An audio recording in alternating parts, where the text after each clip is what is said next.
guys, today we're going to be talking about parabolas, and in particular we're going to be talking about the directrix. Okay, we're also going to be talking about the focus.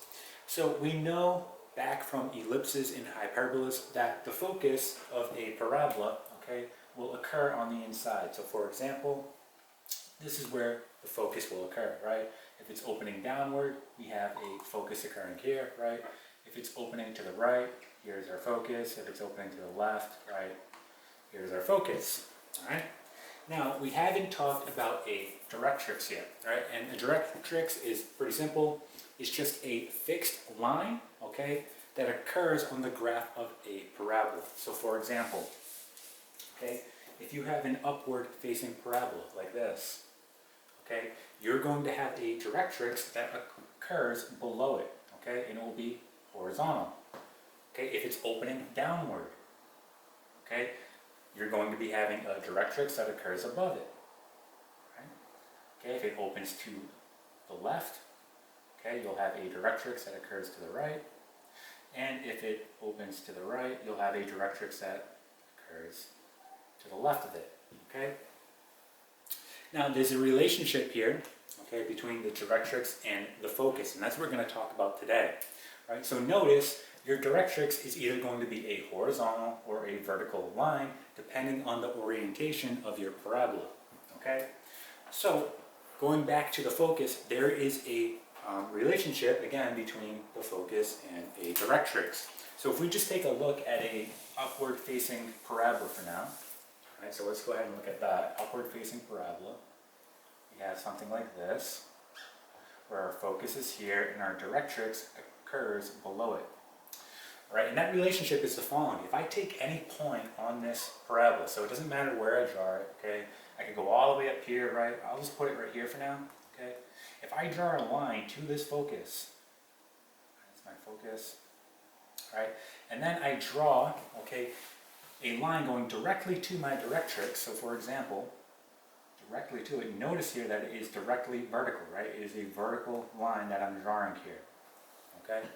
Now, my picture is not the scale, but, okay, the relationship is the following. These distances of these lines will be the same. So the distance here, when compared to the distance here, will be exactly the same. And now look at the relationship here. Notice that this point, okay, the x value will be the same as this point, right? So they both have the same x value. That's important to understand, right? Hence, it is a direct vertical line, all right? Again, these both share the same x value, okay? So we're going to talk about here how, with this information, you can actually find the equation of a parabola, okay, if you know the focus and you know the directrix. All right, so let's get into our first example. All right, guys, so here is our example. We have our parabola graph, and we're given the following information. We're given the focus, and we're given the directrix, okay? So from this, we're going to be able to obtain the equation of this parabola, all right? And let's talk about how we're going to do that. All right, so we know this point right here, this is the focus, right? It's 0, 3. We have this random point on the parabola. We're just going to call that x, y. So I'm going to call this x, y, okay? Now, we know something, okay, in common here. And if we look at our directrix, okay, and we look at the point here, we know that this x value is going to be exactly the same as this x value, right? Remember, this is directly vertical, so they are both going to share the same x values here. So I can also call this point on this directrix, okay, x, and then I know the y value here, right? It's just going to be -3. Okay? And from this information, I'm going to be able to get the equation, all right, of this parabola. And again, that is because this distance here, going from this focus to this point on the parabola, is going to be exactly the same distance as this point to this point on the directrix, okay? So, if we use the distance formula here between these 2 points, and the distance formula between these 2 points, and set them equal to each other, all right? And then solve for y, that will give us the equation of this parabola, all right? So let's go ahead and do that.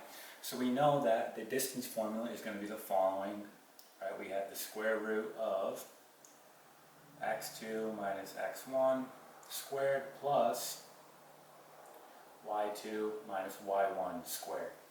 Alright, so let's go ahead and label some of these points. Now notice here I already labeled this guy x1, y1.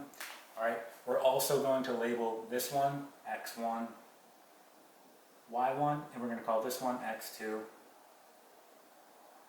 y2. Okay? Alright, so let's just go ahead and do that. Let's look at the distance right here first. So let's go ahead and do it. We'll have the square root, and we'll have the following, right? My x2 value is what? Well, it's just going to be x. My x1 is 0. Okay, my y2 is y. And my y1 is going to be 3, so minus 3. Right, this is squared. Let's do it for the other distance right here. Alright, so again, square root, and we're going to have the following. So my x2 value here again is x. My x1 is x. Okay, my y2 is y. And my y1 is negative 3, but again, two negatives will make a positive, so positive 3 squared. Alright, let's just go ahead and take care of some of these operations underneath this radical. So we know that this is going to equal the following. So if we do this out, this is just going to be x squared, right? So I'm going to write it down here. We'll have the square root, and then we have x squared, and then we'll have plus, and we have y minus 3 squared, and we're going to set these two equal to each other, alright? And then we'll have, well, x minus x is just 0, 0 squared is 0, so we don't even have to write it. And we just have y plus 3, and this is all squared, alright? Now, let's go ahead and solve now. Remember, we want to solve for y, meaning we want this to say y equals.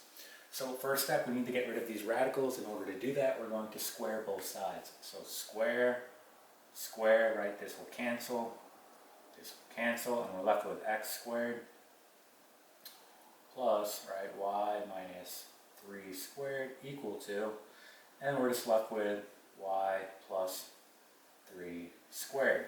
All right. Your next step is to go ahead and expand these guys out. So we get the following, x squared, and when we expand it out, we get the following, plus y squared minus 6y plus 9. This will all be equal to y squared plus 6y, right, plus 9. Okay, so what I'm going to do at this point is erase some of this work so we have room, right, to finish off our problem. We'll go ahead and erase this. And we'll just go ahead and rewrite this guy up here.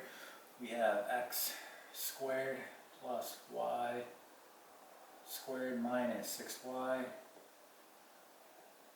plus 9. This is all equal to y squared plus 6y plus 9. Okay? So again, we want to move all our y variables over to one side and our x variables over to the other side. So let's just go ahead and start doing this. First step, let's go ahead and subtract minus y squared on both sides, and look what happens here, right? It just naturally cancels, right?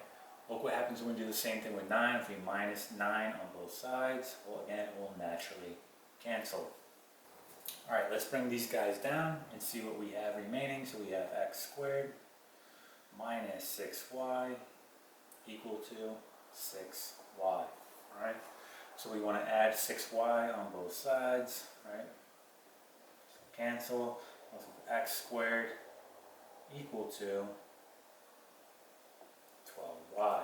Okay, and now our last step, all right, let's just divide by 12. This cancels, and our equation is going to be the following. We get y equals x squared all over 12.